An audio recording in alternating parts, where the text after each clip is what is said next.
my shoes and out the door. 5, I'm alive. 6, 7, 8, feeling. Hello and welcome back to Beyond Your Wildest Genes podcast. My name is Dr. Noah DeCoyer and I'm your co-host. Today I'm super excited to have my friend Carla Atherton as a return guest. Great to hear your voice again. Nice to talk to you, Noah. Carla, let me do just a quick bio. I always have trouble with your bio, but and then we'll get started. Okay.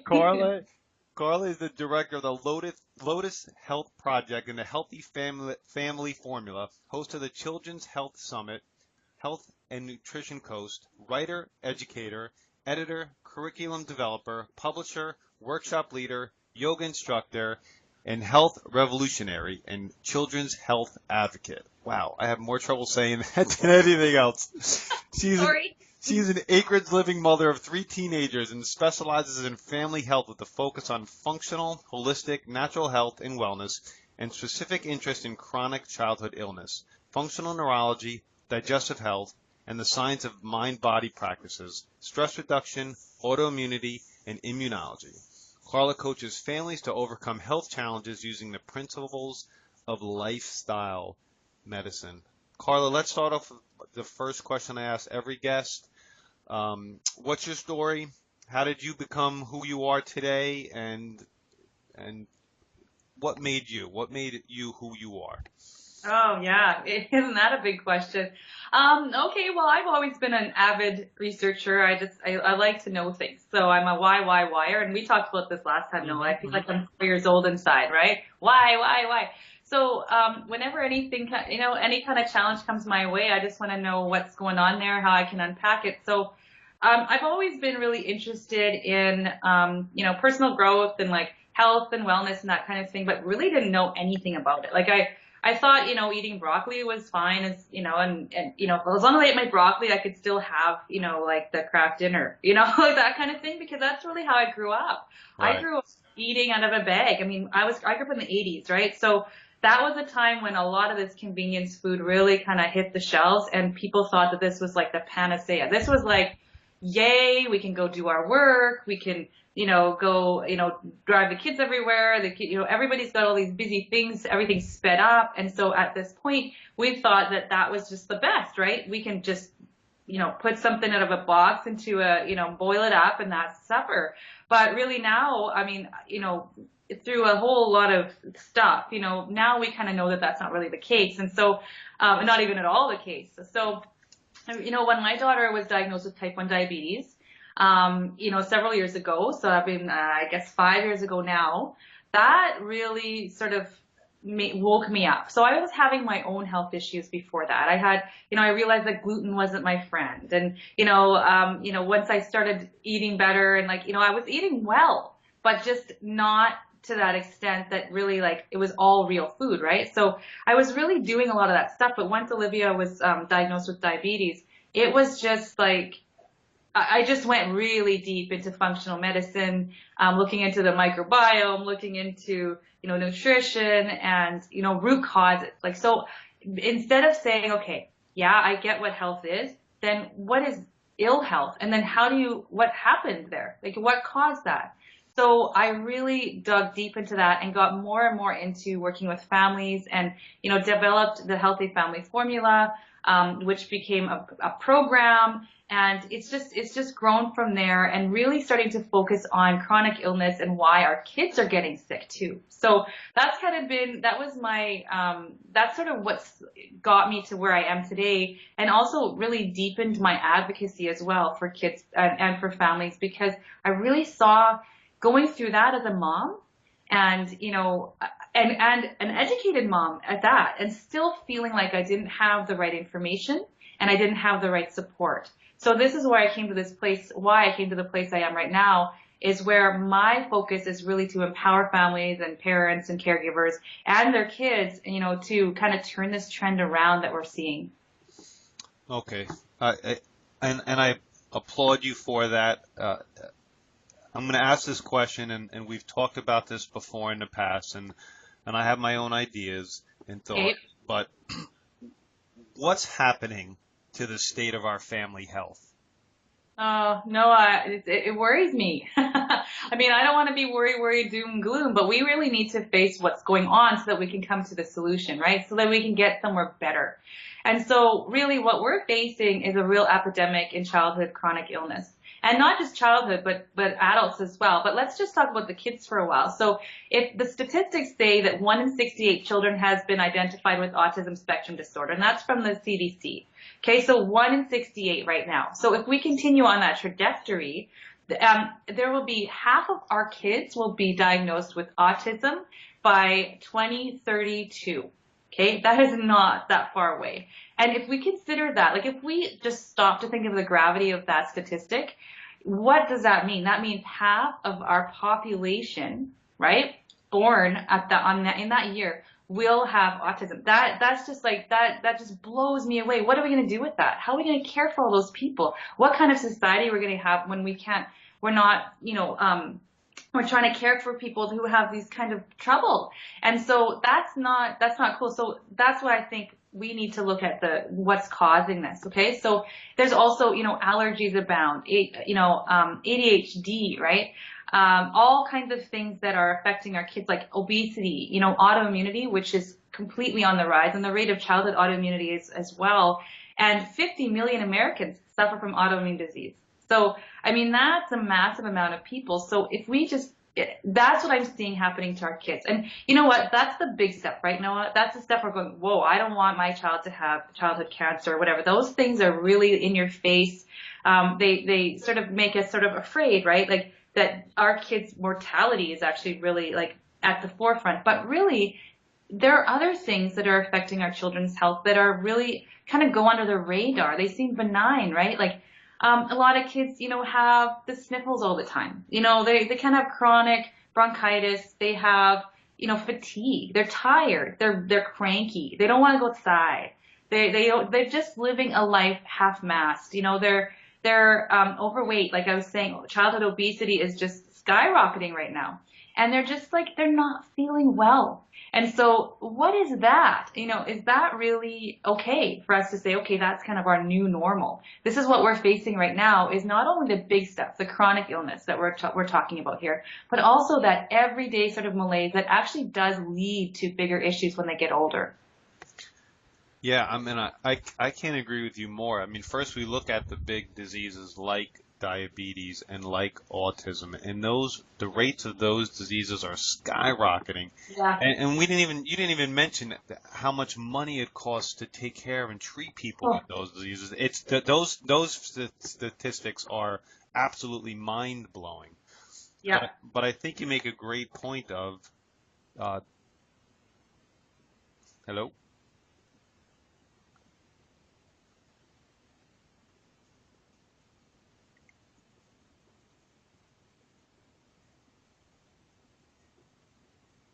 Hello?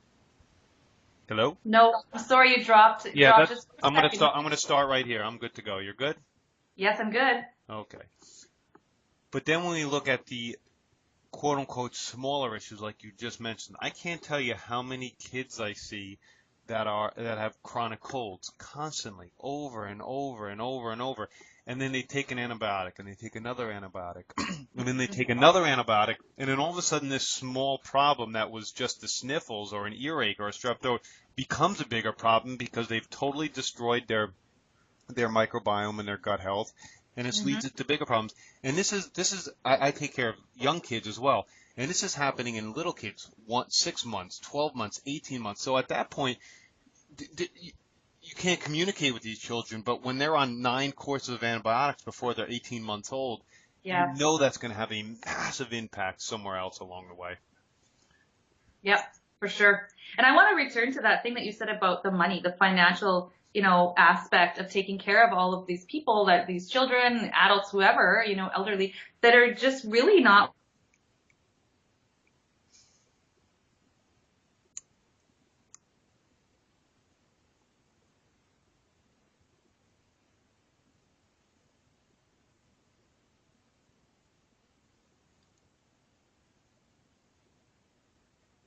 how that can affect everything about their lives, their motivation to do more, their, what's that going to do to, if people are just feeling like garbage all the time, how is that within the family, destroying that kind of, those relationships within the family. So like, let's say you have kids who aren't feeling well, they're depressed as teenagers, or those sort of things are going on. There's such a mental emotional toll, and also navigating that system where we're trying to get better, we're trying to find more information for our children, for our families, so we can all just kind of get over these illnesses that are just really plaguing us these days.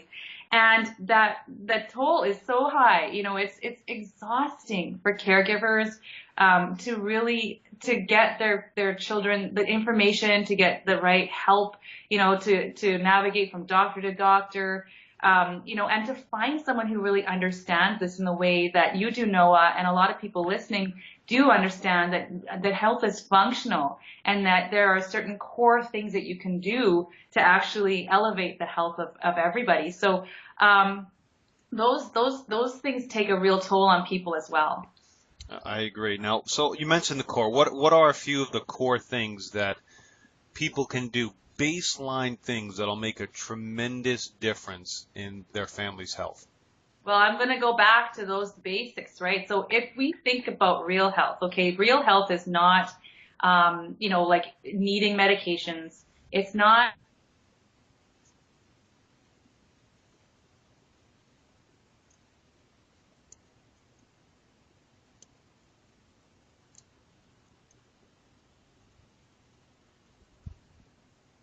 feel better, and if I am hungry and I don't have time, I'm gonna order a pizza. Like, even people do that, and that's just happens. But even people who are just feeling like that's kind of the way it is, do know that this is not health giving, right? This isn't anything that's going to be healthy for us. So if we peel that back, and if we go back to the time when we're not running around feeling stressed out and living life at light speed, what really were the fundamentals of health? Well, of course, you have all those things like movement and exercise. Okay, so that's a given. But we still don't do it. We have it in our head. We don't we don't experience it, right? We know it's good for us, but it doesn't necessarily mean that it's part of our existence. So, movement and exercise, that's definitely part of those things. And then we move on to, things like sleep. And so if you look at the science, actually, there's so much out there studies done and that sort of thing that tell us that sleep is essential. That's when we repair. That's when we create melatonin. That's when we master antioxidant. That's the time that we really need to rest and repair. And then of course I'm going to move on to diet. Of course, that like people say, okay, yeah, I know I need to eat well. Okay, yeah, that's a given, but why do we need to eat well? Well, because we don't have the tools to build our cells, to feed our brains, to run our energy centers in our bodies if we don't get the right ingredients, right? The right tools. And so that nutrition is essential. Like, it's essential. And so that's actually the first place I would start, is nutrition.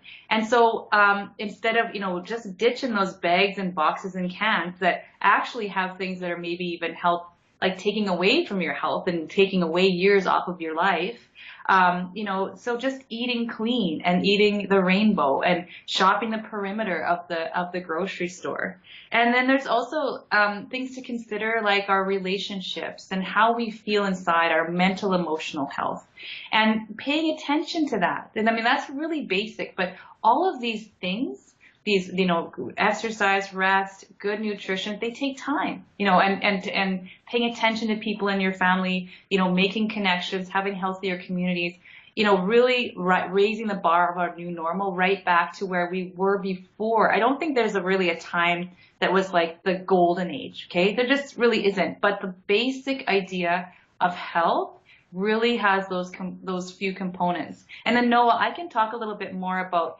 not just the basics, but what are sort of added things that we can do as well, if you'd like. Yeah, I would. I just want to touch upon that Yep, 1 let's minute. do it. Well, yeah, it's amazing, having this podcast, Mike Wonderly and myself. We interview all sorts of health leaders, people writing books, and we go into some really in-depth topics, but it always comes back and circles around to, are you getting the right amount of sleep? Are you eating a really great diet? Do you Hmm. have a good social group around you? Are you moving?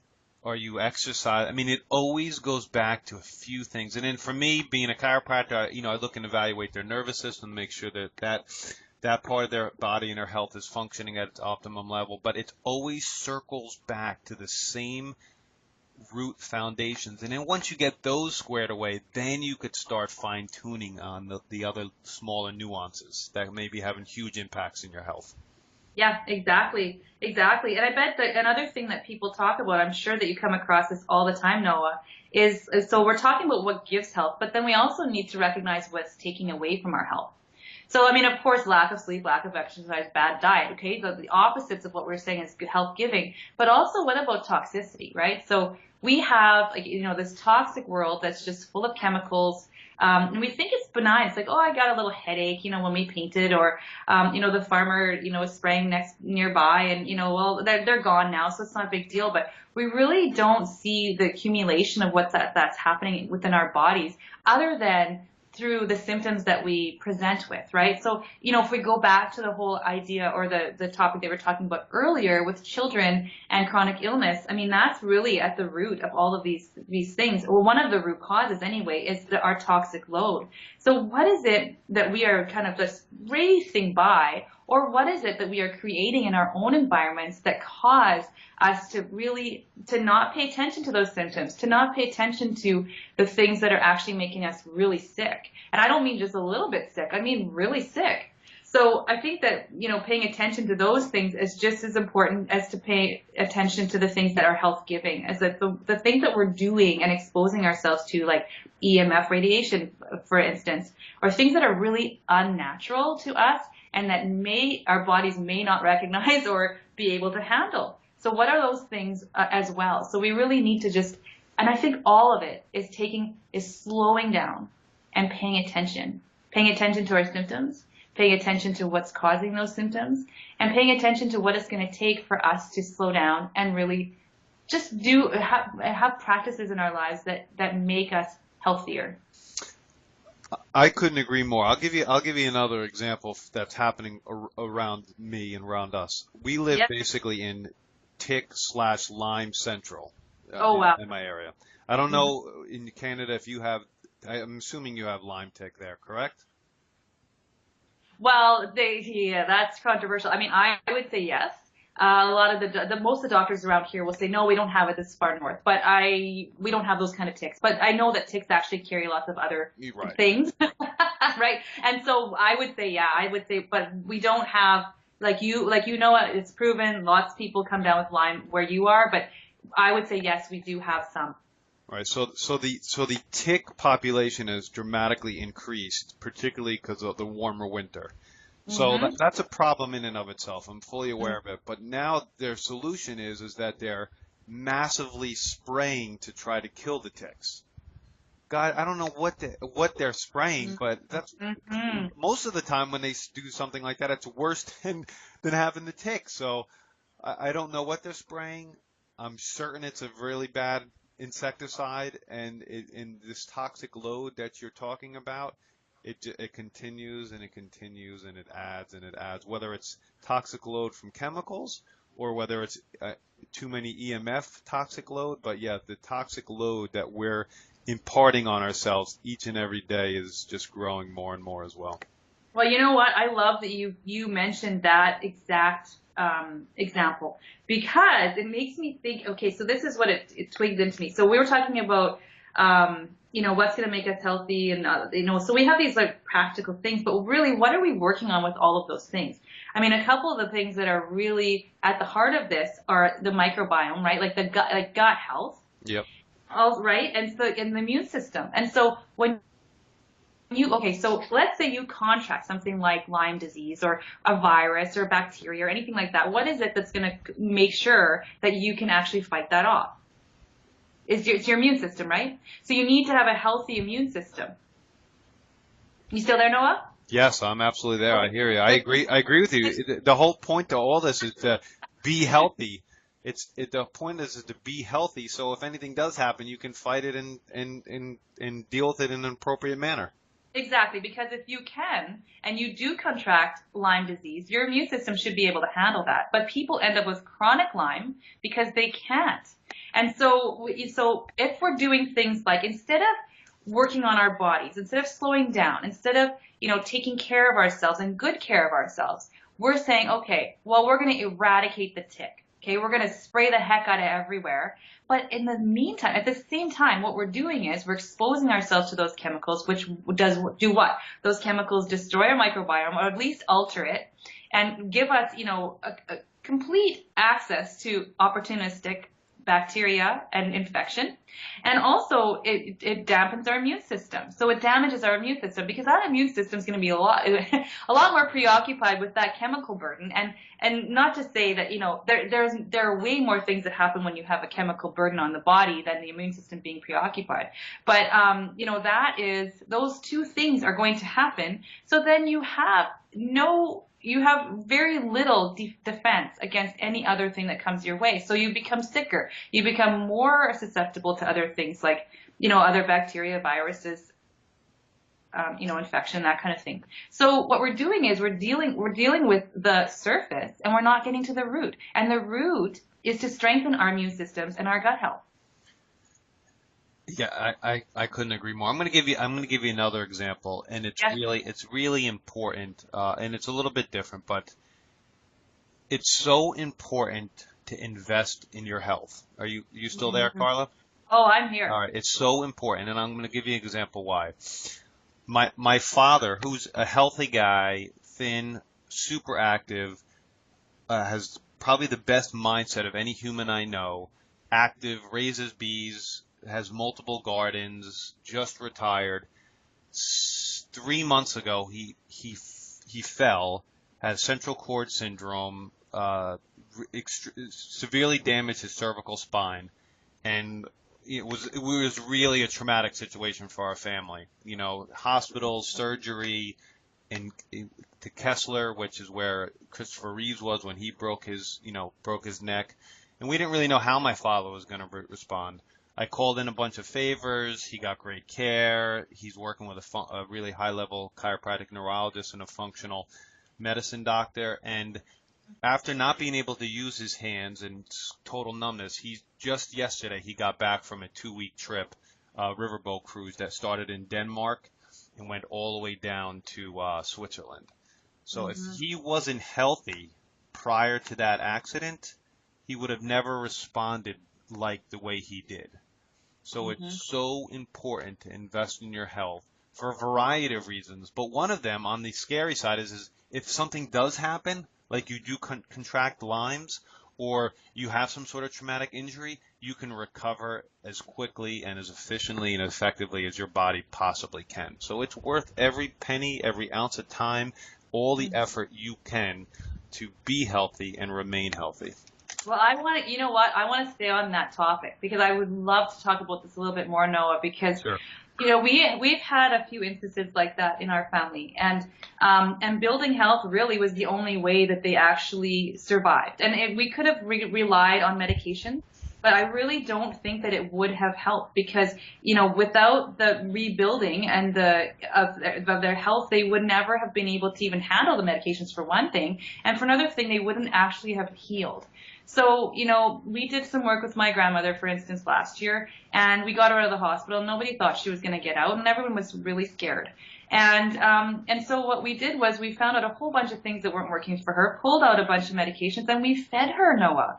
We fed her. She hadn't been fed for years because she was living off of the junk that she was being fed where she was, and it was her health just declined and declined. She fell through the cracks. So she was on medications that were causing all kinds of side effects. It was exacerbating her pain that she was having, which led to immobility, which led to UTI, which led to the hospital stay. And in the hospital, she was being fed Ensure, which is, I cannot tell you how terrible that stuff is. It's just full of, chemicals and horrible oils and synthetic vitamins that you're not able to digest or, even assimilate whatsoever. And so we fed her. We brought her bone broth soup. We fed her 3 times a day in that hospital and fought like heck.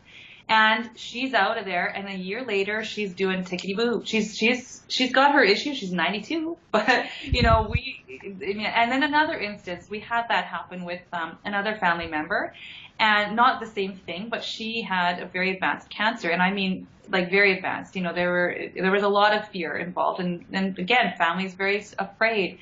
And she's cancer free 5 months later because we focused on the fundamentals. We got busy and we got educated, and and the things that made the most difference was strengthening her immune system and her own body to fight off, or to really do its job, not even just fight off things, it's just doing its job. You know, when you're dealing with something like cancer, your body just needs to do its job. We all have cancer, and we all get rid of our cancer cells. So why is it that some people aren't doing that as efficiently as others? So we figured that out.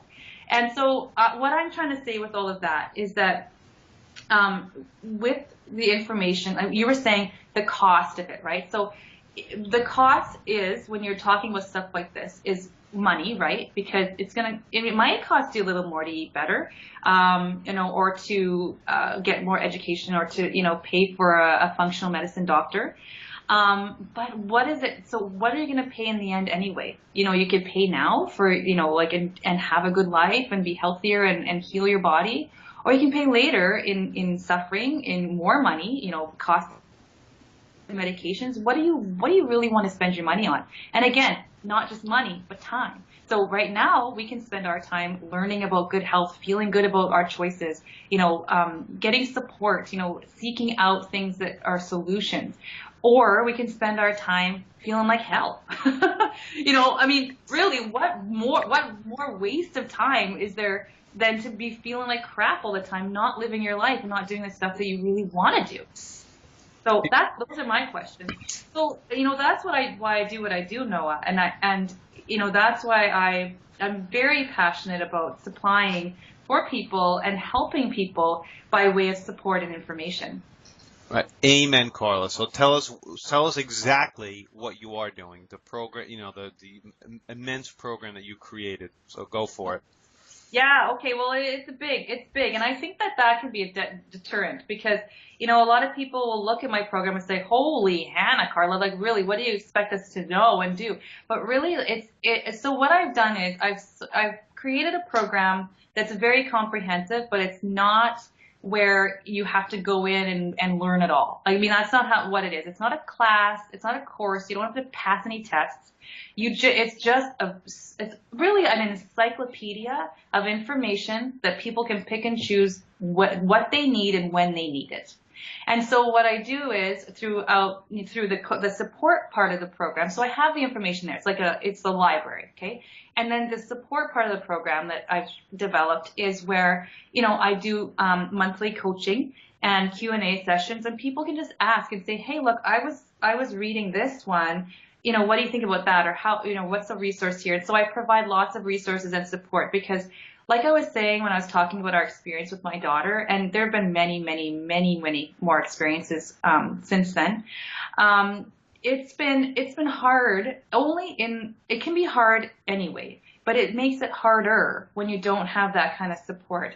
And you need people that have similar ideas about health, who know that there's more to this health than just kind of covering it up, that there's stuff you can do, that there's hope, that there's and solutions, and troubleshooting with someone who understands functional medicine and has studied a lot of stuff that, you know, very eclectically, and can bring all those things into one place for you.